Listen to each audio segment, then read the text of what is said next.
Nestled along the Arkansas River in Franklin County, Ozark, Arkansas was established in 1835.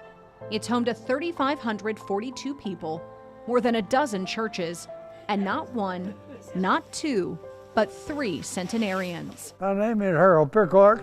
Pearlie, Susan, Martin, Bowman, Margaret, Ike. All born within a day of each other. I'm old. I'm 101 years old. I think I'm 101.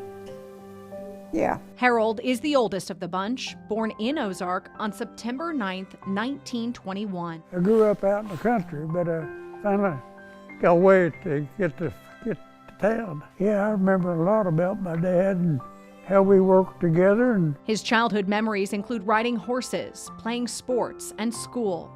At 21, Harold volunteered for the draft and went overseas. first thing you go to World War II, that's a pretty rough place. After coming home, he was activated to the Korean War in 1951.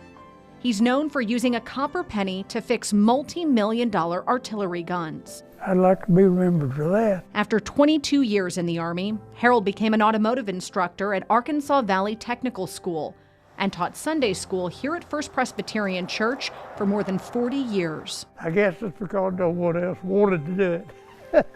Harold married his wife Bessie 45 years ago. Tell her I love her every day, twice a day.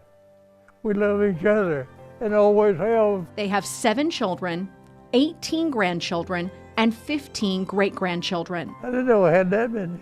But he has fond memories of spending time with all of them. We have a good time and we have a good way of eating. We have a good way of traveling. Someone who's no stranger to travel is Pearlie Bowman, born in Patterson Springs, Arkansas on September 10th, 1921, just one day after Harold. We got started holding revivals, another lady and me, and we held revivals all over the country. Before she became a pastor, Pearlie married Elvis Bowman at 17 years old and moved to Ozark in 1938 before he shipped out for World War II. I prayed for him all the time he's over there. Yes, I was worried about him while he was in the service. The Army veteran died a few years after returning home, leaving Pearlie a single mother. It wasn't easy, but by the help of God, we made it. If you have 4 children to raise, you pretty well stay busy. That included working at a candy factory and later at the hospital,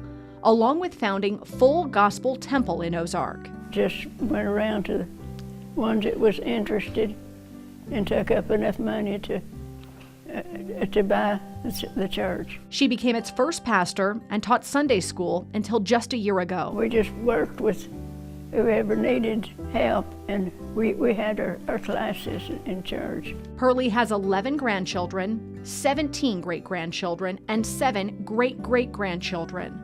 They, too, know her love for God. When people would come to visit when they left, that we'd all pray, join hands and pray. Her spiritual well-being is just as important as her physical health. I walked 3 miles a day, and my children made the garden. She also eats healthy, canning her own food through the years. Pearlie shares a birthday with Margaret Ike, I'll tell it the way it is. also born on September 10th, 1921, in Hays, Kansas. And if I want to do something, I do it.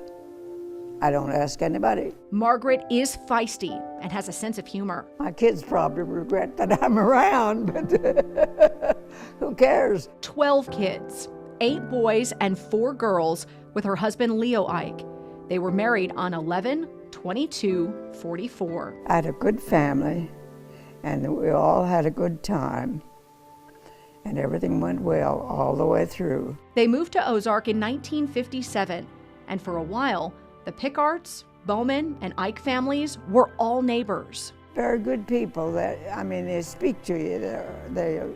When they see you in town, they'll talk to you. The couple was married more than 50 years before Leo died in 1999, but the family continued to grow. Oh, I love my family, and I'll accept them to come home any day they want. With 25 grandchildren, 45 great-grandchildren, and 11 great-great-grandchildren, It's no surprise Margaret drinks 3 cups of coffee a day. Getting up in the morning and having a good day.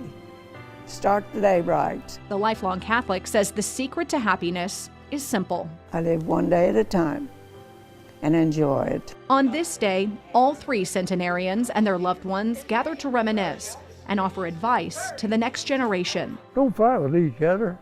You don't be nice to each other. Teaching them about knowing Jesus is their personal Savior and taking them to church regularly. If you're not satisfied with what you're doing, in a matter of a month's time, change it. One thing all of them agree on, they wouldn't change anything about the last 101 years. After you get to be 100 years old, you can do what you want. If it was to do over again, I'd be glad to. I'd do the same thing all over again. As the sun sets on another day in Ozark, their memories of the past build a bridge to the future, filled with family and faith.